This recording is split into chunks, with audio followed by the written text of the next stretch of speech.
Monggo, Pak Agung dimulai. Siap, Bapak Yaya. Assalamualaikum warahmatullahi wabarakatuh. Waalaikumsalam warahmatullahi wabarakatuh. Selamat siang dan salam sejahtera bagi kita semua. Pertama-tama saya ucapkan terima kasih atas kehadiran Bapak-bapak guru mata pelajaran yang lain dari SMA Negeri Candipuro ini. Dan siang hari ini kita akan berdiskusi tentang rencana tindak lanjut kebugaran jasmani tentunya di sekolah ini yang nantinya itu berkaitan dengan kebugaran siswa yang ada di SMA Negeri Candipuro ini.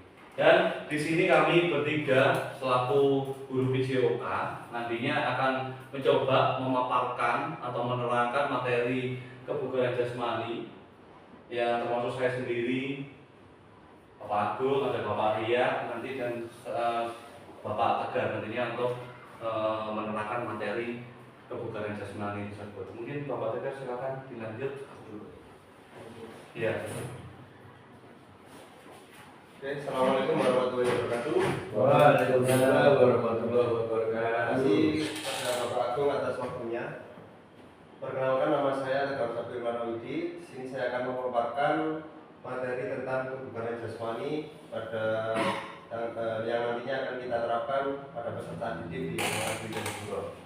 Di sini kebugaran jasmani sendiri yaitu rencana tindak lanjut program latihan kebugaran yang selama seminggu ini yang kita rancang untuk meningkatkan kekuatan daya tahan, kelenturan dan kebugaran kardiovaskular setiap hari, mencakup kombinasi latihan yang fokus pada berbagai aspek kebugaran. Jadi setiap harinya itu kita nanti latihannya berbeda-beda. Jadi kita ada satu minggu, mungkin hari pertama bisa dilanjut selanjutnya Pak Bung. Hari pertama, jadi kita latihan kekuatan tubuh bagian atas. Di sini latihan ini dilakukan untuk menguatkan bagian lengan dada agar peserta didik menjadi lebih kuat dalam beraktivitas dengan ditunjang kekuatan lengan yang baik. Dan di sini latihannya yaitu diawali dari pemanasan selama 10 menit. Setelah itu dilakukan jogging ringan atau skipping.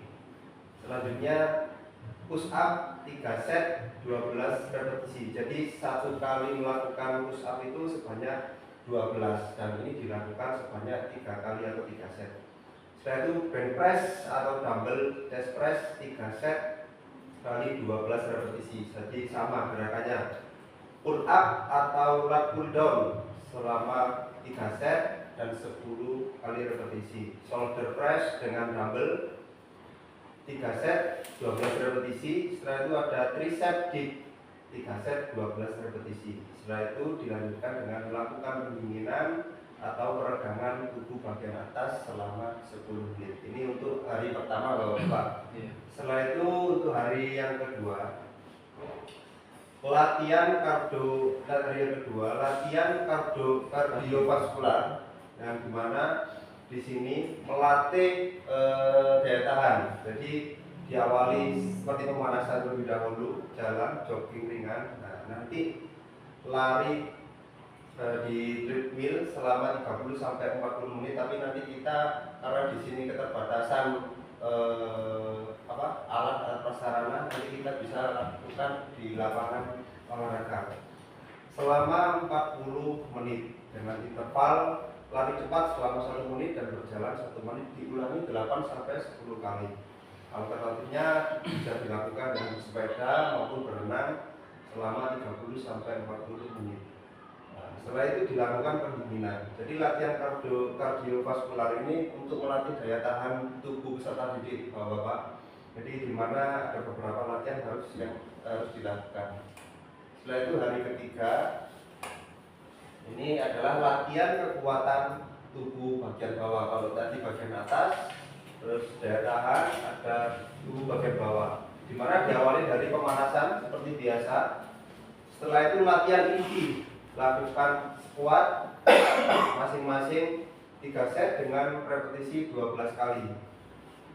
Setelah itu ada latihan lunge, repetisinya sama 12. Ada latihan leg press atau leg cut Yang terakhir adalah latihan sunrise selama 3 set 15 kali repetisi. Selanjutnya kegiatan yang terakhir sama, pendinginan selama 10 menit. Nah, ini gambaran selama 3 hari atau hari yang ketiga. Untuk berikutnya hari keempat, 5 dan 6 mungkin Bapak Yaya bisa dipaparkan. Dilanjut aja Pak Tegar nanti Lanjut. untuk Oke. program. Hari keempat adalah latihan kelenturan dan mobilitas. Jadi untuk melatih kelenturan itu kita bisa melatih dengan kegiatan seperti yoga atau pilates dengan fokus pada fleksibilitas dan pernafasan. Peregangan statis selama 20-30 detik pada setiap otot utama, hamstring, quadricep, punggung, dan bahu. Setelah itu kita lakukan pendinginan. Untuk hari yang kelima, latihan peak intensity interval training. Nah, latihan intinya selama 20 menit, bar press selama 30 detik, jump squat, setelah itu ada high knees. Nah, kegiatan itu diulangi 3-4 kali, setelah itu dilakukan pendinginan. Selanjutnya hari ke-6, latihan kardio ringan dan keseimbangan. Jadi kita membuat program latihan itu tidak semuanya berat dan semuanya tidak akan membuat peserta didik kita menjadi lelah, tetapi kita ada batasan-batasan yang sekiranya peserta didik itu bisa melewati atau bisa melakukan kegiatan yang sudah kita rencanakan. Jadi ini adalah yang hari ke-6 adalah kardio ringan. Kita hanya melakukan kegiatan seperti jalan selama 30-40 menit. Setelah itu latihan keseimbangan bisa kita lakukan dengan plank ya, untuk melatih kekuatan ini. Ada perut termasuk lengan, dan di situ juga ada sangkut pautnya dengan keseimbangan. Selanjutnya diakhiri dengan pendinginan selama 10 menit. Hari yang ke-6 latihan kardio ringan dengan keseimbangan. Nah, nanti ini kita memberikan pilihan kepada peserta didik kita. Jadi kita memberikan pilihan untuk melakukan latihan kardio ringan. Jadi kita memberikan pilihan, nanti peserta didik silakan memilih sesuai apa yang ingin mereka lakukan. Bisa berjalan, bisa melakukan yoga, atau berenang santai, atau yang lainnya. Nanti ada formnya dari kita untuk peserta didik. Ini untuk hari ke-6. Setelah itu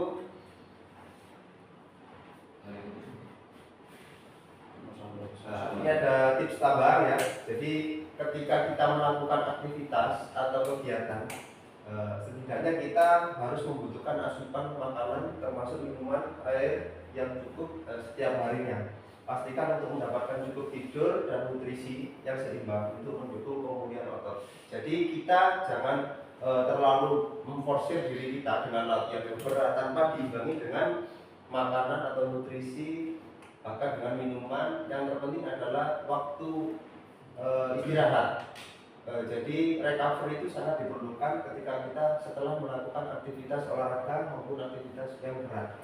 Dengarkan tubuh dan jangan ragu untuk mengurangi intensitas jika merasa terlalu lelah atau nyeri. Jadi jika nanti saya peserta tim akan menyampaikan kepada peserta didik, bila mana di antara peserta didik merasakan lelah yang berlebihan atau capek, silakan angkat tangan untuk minggir atau istirahat terlebih dahulu. Jadi kita tidak memaksakan karena ini sifatnya kita hanya suatu termasuk program program yang kita berikan pada anak-anak, dan kita tidak menuntut mereka harus ikut semua karena setiap peserta didik kan berbeda-beda tingkat kebugarannya, mungkin nutrisi yang dikonsumsi juga kan tidak sama setiap anak-anak seperti itu.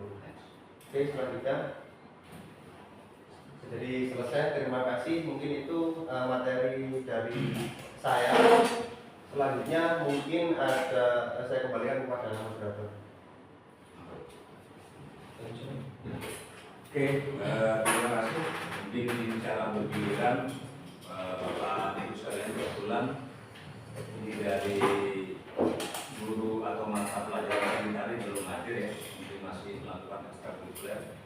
Jadi prinsipnya gini, kita memang diwajibkan untuk membuat sebuah kelompok belajar. Jadi teman-teman sejawat ini memang dianjurkan ya dari kepegawaian kita ya, dari tugas-tugas kita ada kelompok belajar, dan kebetulan kami juga dapat tugas ini untuk mencoba mengaplikasikan beberapa materi yang harus diterapkan kepadanya. Dan tentunya kalau di dunia olahraga ya pasti berpengaruh lah. Apalagi anak-anak memang menjalankan sebagai atlet, ada atlet voli, ada atlet gateball mungkin, ada atlet yang lain mungkin sangat berpengaruh sekali. Nah ini yang jadi masalah sekarang, bagaimana dengan penerapan program latihan ini. Teman-teman guru dari bidang studi yang lain, program kita ini berpengaruh apa enggak? Ini harapan-harapan kita. Nah tentunya akan memberikan tambahan waktu kepada anak. Bisa-bisa juga mengurangi waktu Bapak Ibu sekalian pada saat proses pembelajaran setiap hari. Karena ini masih istilahnya program dari guru PJOK. Kebetulan secara umum kita yang kita ambil adalah kebugaran, karena materi kebugaran ini mencakup secara keseluruhan. Kenapa kita tidak ambil materi sepak bola? Kalau nanti kita ngambil materi sepak bola mungkin terlalu spesifik di fisika, ya. Terlalu spesifik di fisika, di matematika mungkin. Nah, tapi kalau kita ambil materi kebugaran ini mencakup umum. Kenapa? Karena tentunya pada saat si siswa sendiri itu melakukan aktivitas di luar pembelajaran olahraga, tentunya juga akan membutuhkan tingkat kebugaran yang lebih baik, sehingga tidak ngantuk, sehingga pada saat ada perintah dia bisa bergerak cepat, melatih konsentrasi, keseimbangan dan sebagainya. Atau mungkin kalau kekuatan mungkin ya di pelajaran sejarah kan tidak mungkin lah ada kebugaran di bidang kekuatan, tidak ada. Tapi kalau yang lain daya tahan paling umum itu bisa. Jadi pada kesempatan kali ini kita juga meminta teman-teman ini menjadi kelompok belajar yang mungkin khususnya di bidang kita bahas yang ini adalah bidangnya olahraga. Harapan kami dari guru olahraga ini juga mengharapkan sejarah juga mengundang kami nantinya untuk membuat kelompok belajar dan akan membahas tentang tentang bagaimana sejarah bisa berpengaruh kepada pola pikir anak-anak. Dilihat dari sisi PJOK-nya, dilihat dari sisi matematikanya, dilihat dari sisi seminar. Mungkin itu maksud dan tujuan dari mengundang Bapak Ibu sekalian. Ya, semoga bulan dari mapel seni cepat hadir karena ekstra ya, ada ekstra bulan. Jadi seperti itu. Kita juga ada keterbatasan waktu, kelompok belajar kita tidak mungkin juga ngumpul terus seperti ini, tapi paling tidak ya seminggu sekali lah kita berdiskusi ya. Dan kami dari guru PJOK juga siap untuk diundang dari mata pelajaran Bapak untuk membuat sebuah kelompok belajar ya. Meskipun pada umumnya sih Bu Afia selaku Wakil Kurikulum juga sudah memiliki kelompok belajar, tapi kan secara umum. Jadi ini secara khusus kami punya program. Mungkin Pak Sai nanti punya program, kita siap diundang. Pak Agus punya program, kita siap diundang. Ya seperti itu. Dan kebetulan kita kan sering ngumpul gitu ya, sering ngumpul jadi bisa berkomunikasi selayaknya bagaimana anak-anak kita itu mendapatkan sesuatu di sekolah ini. Khususnya di materi kali ini adalah mendapatkan kebugaran yang lebih baik, menunjang aktivitas mereka dalam proses belajar dan pembelajaran. Mungkin seperti itu. Jadi monggo nanti kita berdiskusi harapan-harapannya seperti apa. Mungkin mau tanya juga ini programnya bagaimana, pelaksanaannya bagaimana selama seminggu ke depan. Jadi mungkin dari Senin sampai hari Sabtu misalnya, minggu istirahat dan sebagainya. Monggo kami persilakan dari Bapak Ibu untuk bisa memberikan masukan kepada kami. Mungkin itu saja. Monggo Pak Agung dilanjut. Jadi ini saya lanjutkan ya. Jadi dari kita dari guru PJOK di sini kita mengambil materi kebugaran atas dasar kebugaran. Kenapa kok diambil kebugaran? Tadi sudah dikatakan oleh Bapak ya. Dan kebugaran sendiri sebenarnya punya arti tersendiri yang mungkin bukan anak-anak, mungkin bapak-bapak aja di sini belum tahu pengertian kebugaran tersebut. Salah satu contohnya mungkin kalau dikatakan sehat, ya kan? Kalau dikatakan sehat, anak-anak sehat semua nanti tiap hari. Bapak-bapak juga mungkin tiap hari sehat semua. Tapi yang kita cari di sini, yang jadi tujuan kita itu adalah bugar. Nah, bugar sendiri mungkin punya pengertian bahwasanya bugar itu adalah kemampuan manusia yang bisa melakukan kegiatan sehari-hari dengan maksimal. Benar yang dikatakan Pak Yaya tadi itu, kalau tiap harinya anak-anak masih merasa ngantuk atau masih lemas dalam pembelajaran, itu bisa dikatakan anak-anak ini belum bugar jelasnya. Nah, jelasnya di SMA Candipuro yang kita lihat tiap harinya seperti itu. Iya kan? Tiap hari anak kita mau masuk kelas, ada yang plesetan, ada yang masih kelihatan masuk banget kayak gitu, terus yang lencu kayak gitu. Nah, dari sinilah maka kita tarik kesimpulan, kita ngambil materi ini dengan dengan latihan yang sudah diterangkan oleh Bapak Tegar tadi itu. Mungkin sejauh ini kalau ada yang ditanyakan atau mungkin apa yang harus kita bahas, monggo.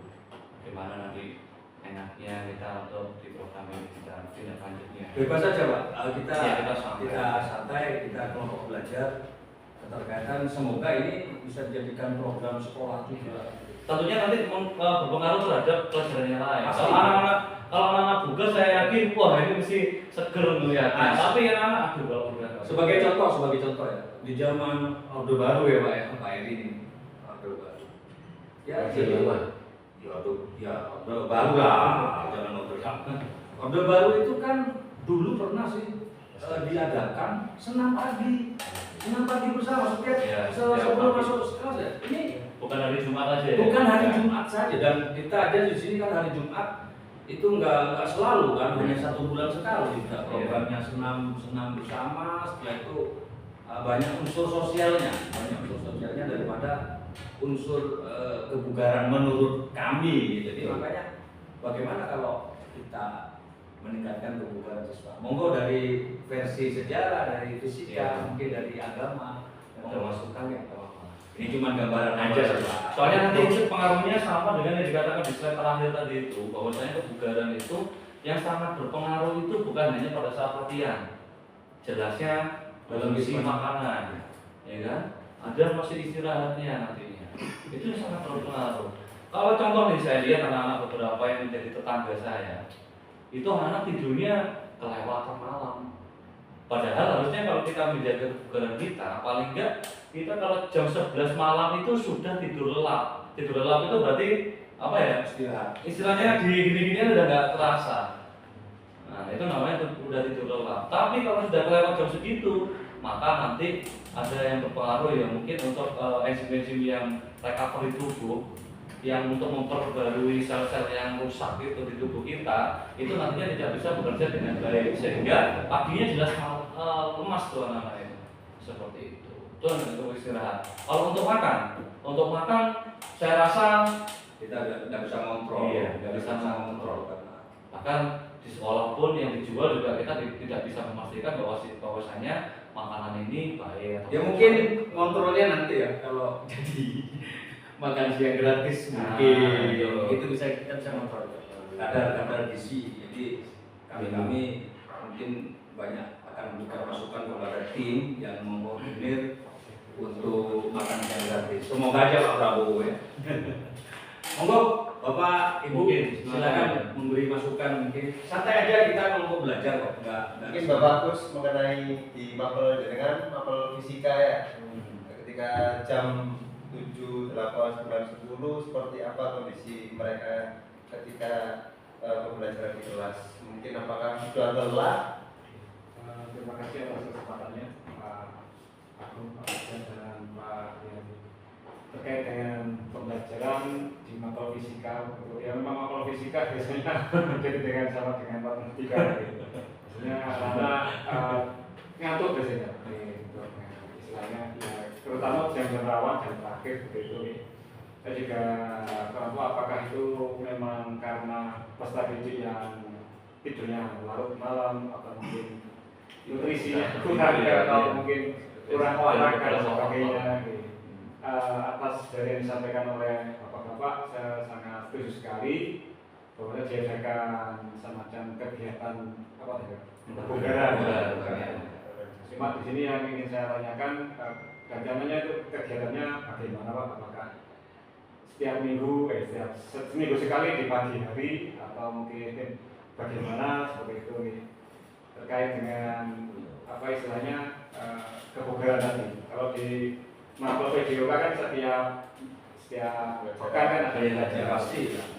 Apakah disimpan di sana atau mungkin ada jam lain di khusus ya tadi.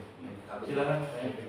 Begini, makasih Pak Agus atas masukannya. Seperti yang sudah saya selenting barusan ya, zaman Orde Baru itu kita mengadakan senam pagi sebelum masuk ke sekolah. Jadi artinya kita ingin bukan kita. Maksud tujuan dari pemerintah waktu itu mengharapkan kan siswanya bugar gitu loh, harapannya. Dan kenyataannya zaman kita ya Pak Eri ya, zaman usia 50-an lah kita ini beda merasakan. Nah, tujuan dari kami ini ingin mencoba meneliti kembali dari hasil penelitian itu. Kita mengadakan tes kebugaran tentu. Jadi selama seminggu ke depan kita ada pretest anak-anak untuk tingkat kebugarannya bagaimana di awal. Setelah kita adakan selama 1 minggu, dan tentunya yang Sabtu ini jadi masalah. Kenapa? Karena kita tidak bisa kontrol untuk hari Sabtu. Hari Sabtu itu kita nggak bisa kontrol. Kenapa? Karena anak-anak hanya diberi lembar kerja. Ya semoga anak-anak itu memang benar-benar melaksanakan perintah dari kita juga cari trik bagaimana apa mereka mengumpulkan video dan sebagainya, ya terserah nanti lah kita pikir. Tapi yang jelas ini sebagai eksperimen kami dari guru olahraga. Kemudian hari Seninnya jadi kita mulai Senin sebelum melakukan aktivitas, kita tidak mungkin semua kelas kita lakukan, kita ambil sampling dulu ya. Katakanlah nanti laporannya bisa berupa PTK ya. Bagaimana pengaruh latihan kebugaran terhadap siswa setiap harinya dalam bentuk program tadi itu terhadap peningkatan kebugaran siswa tentunya. Dan tentunya akan namanya kebugarannya lebih baik, ya anaknya pasti lebih baik. Nah, logikanya seperti itu. Nah, maka dari itu programnya Pak Agus. Jadi untuk siswa kita ambil mungkin Pak Agung 1 kelas, Pak Tegar 1 kelas, saya satu kelas. Kebetulan kita memang berjenjang ya. Iya. Saya kelas 2, kelas 11 ya. Pak Tegar kelas 10, Pak Agung kelas 12. Jadi ambil 1 kelas sebagai sampel saja. Kita coba tren dan memberikan tugas kepada anak itu bahwa ini adalah termasuk program sekolah yang harus kita kerjakan sebagai bentuk laporan bahwa kita mengadakan penelitian. Kemudian ya kembali lagi, kalau hasilnya nanti kita fair banget, nggak perlu kita tambah-tambahin karena ini tidak ada terkait dengan nilai rapor tentunya. Jadi hasilnya kita laporkan kepada kepala sekolah yang tentunya nanti kepala sekolah bisa memberikan sebuah kebijakan bahwa nantinya anak ini jangan masuk jam 7 ya, tapi masuknya bisa setengah 7 ya, seperti pembelajaran kita. Jadi ada kegiatan aktivitas olahraga mungkin seperti itu. Jadi gambarannya Pak Agus, kita mau mengadakan kegiatan ini dulu mungkin 3 kelas sebagai sampel, kemudian kita treatment anak-anak, kita pandu, kita minta anak-anak untuk masuk 30 menit atau jam 6 pagi, jam 6 pagi kita masuk ke 1 kelas itu. Gimana caranya? Kita treatment dan hasilnya kita sampaikan kepada kepala sekolah. Jadi biar nantinya kalau memang bagus, kenapa enggak? Apakah nantinya akan menggunakan program itu? Ya enggak juga. Kalau menggunakan program itu siapa yang mengawal? Iya. Kita ada 26 kelas ya, ada 26 kelas, kita nggak mungkin bisa ngawal. Iya. Ya kita maksimal paling satu kelas, nanti kita mungkin briefing sama wali kelas untuk melakukan aktivitas olahraga, entah senam pagi bersama, entah apa. Yang penting ada aktivitas gerak untuk tiap pagi. Mungkin seperti itu Pak Gus. Ini sampel aja. Mungkin yang lain Pak saya Pak Eri. Mau tanya? Iya. Nah, kalau di slide sebelum terus Hari satu. untuk secara umum ya, ini kan ada kayak pemanasan dan lain sebagainya. Ini apakah ada perbedaan? Apakah latihannya itu untuk putra sendiri, putri sendiri mungkin menitnya atau jumlahnya, kemudian untuk mungkin beberapa guru apakah sama atau berbeda? Treatmentnya untuk melatih kebugaran secara umum. Ini kepentingannya untuk Bapak sendiri mungkin ya. Nah, Jadi gini Pak, harusnya yang kita lihat itu bukan untuk anak atau untuk orang tua, tapi memang yang kita lihat kalau namanya latihan itu kita lihat usia. Kita lihat usia, nah mungkin bukan mungkin ya, pastinya kita akan melihat dari kondisi berapa bibit nanti kita. Jadi padahal rumusnya sudah jelaskan, usia itu sudah menjadi patokan. Seandainya nanti memang ya semoga aja memang direspon sama pihak manajemen dan ini menjadi program yang baik, kemungkinannya nanti kita juga akan mendapatkan pola latihan seperti itu. Harapannya bukan hanya siswa yang diminta untuk bugar, tapi kita juga dari Dewan Ibu GDK juga diminta untuk bugar. Saya kira secara berkesinambungan seluruh komponen sekolah ini juga akan mendapatkan sebuah kebugaran yang lebih baik. Jadi kembali treatmentnya kemungkinan tidak sama Pak. Jadi antara siswa dengan guru juga tidak sama. Mungkin seperti itu. Saya menambahi ya. Jadi kalau saya menangkap pertanyaan dari Pak Saifuddin tadi, apakah ada perbedaan antara laki-laki dan perempuan? Jelas ada, seperti halnya pada peserta didik, khususnya gerakan pull up ya. Jadi antara peserta didik laki-laki sama perempuan itu gerakannya beda. Mungkin kalau perempuan itu hanya ditahan di ini leher saja, sedangkan untuk laki-laki kan harus diangkat dan diturunkan seperti itu. Perbedaannya seperti push up juga. Push up kalau laki-laki posisi tangannya sama, tetapi penuh sampai ujung kaki. Tetapi kalau ketika peserta didik perempuan itu hanya menggunakan sampai lutut saja. Mungkin sebagian perbedaannya di situ saja. Itu dari saya Dari Pak saya dari sisi cara melakukan, cara melakukan. Tapi kalau masalah intensitas menitnya sama, seperti repetisi ulangannya sama. Cuma kalau kita ya jangan maksa Pak. Ya, dan itu yang saya katakan, apabila sudah merasa lelah dan letih, silakan untuk angkat tangan dan Mungkin ada tambahan sedikit dari saya. Jadi nanti untuk sebagai acuan, namanya kebugaran itu kan harus ada tes dan pengukuran. Tes dan pengukuran awal anak-anak, awal tes nanti itu kan sudah dijelaskan oleh Pak Tegar tadi, ada latihan itu ada latihan berat, ada latihan sedang, ada latihan ringan. Jelasnya sesuai dengan sudah dikatakan Pak Yaya itu ada ukurannya, Bapak.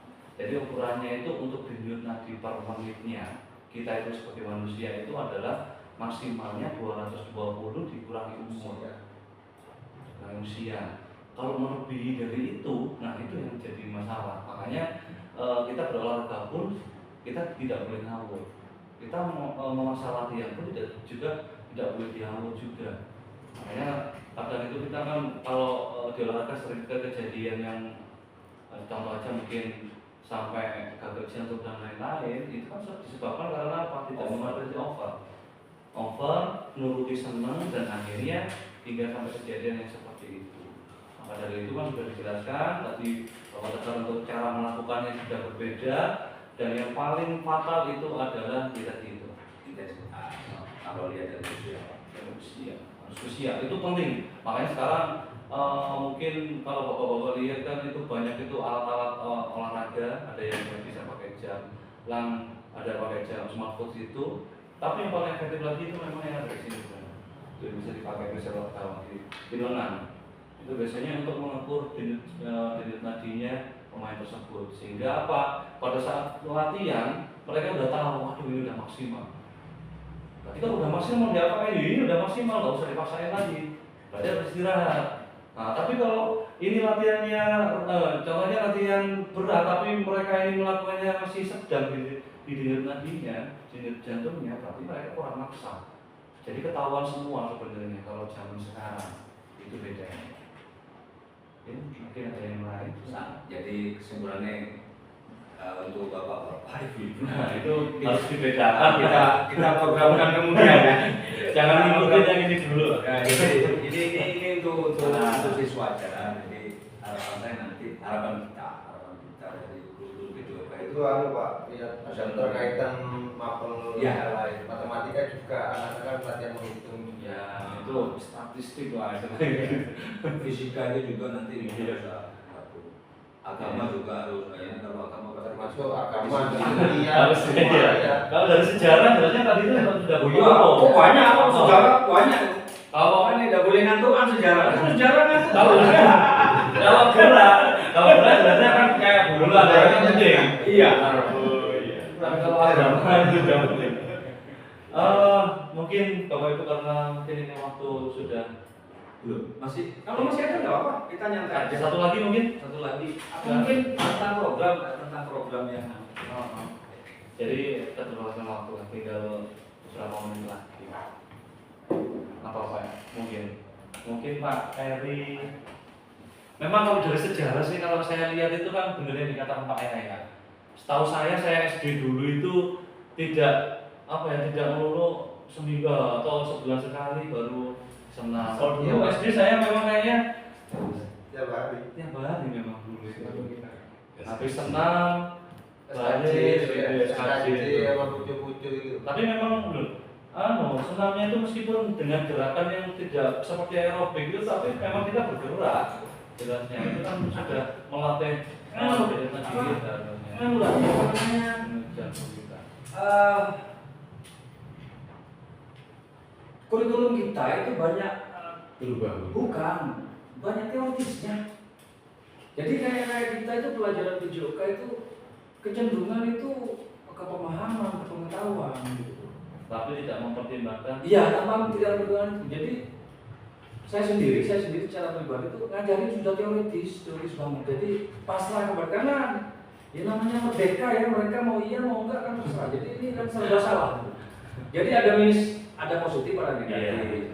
Jadi kalau zaman dulu memang kayaknya guru olahraga yang paling banyak menggunakan sistem komando gitu. Nah, sekarang Pak ya susah tuh. Makanya kita coba ini pakai program, kita sesuaikan di satu kelasnya Pak Agung, kelasnya Pak Tegar, kelas saya. Nanti hasilnya kita nanti akan paparkan mungkin pada rapat dinas ya.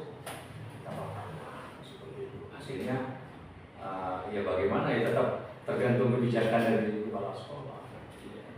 Saya rasa itu mungkin. Jadi mohon nanti kepada bapak-bapak juga mendapat wali kelas semua ya. Wali kelas ya, wali kelas. Jadi minta dukungan nanti. Kalau ini terjadi juga di kita loh ya. Di anak-anak terkadang iri Pak.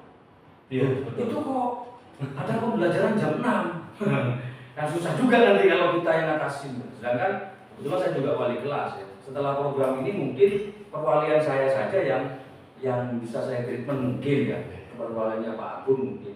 Kalau bapak-bapak sekalian, bapak ibu sekalian ini memang mau juga mendapatkan perwaliannya juga sama. Jadi kemungkinan kita juga nggak bisa mandu secara umum, tapi mungkin minta panduan secara teori.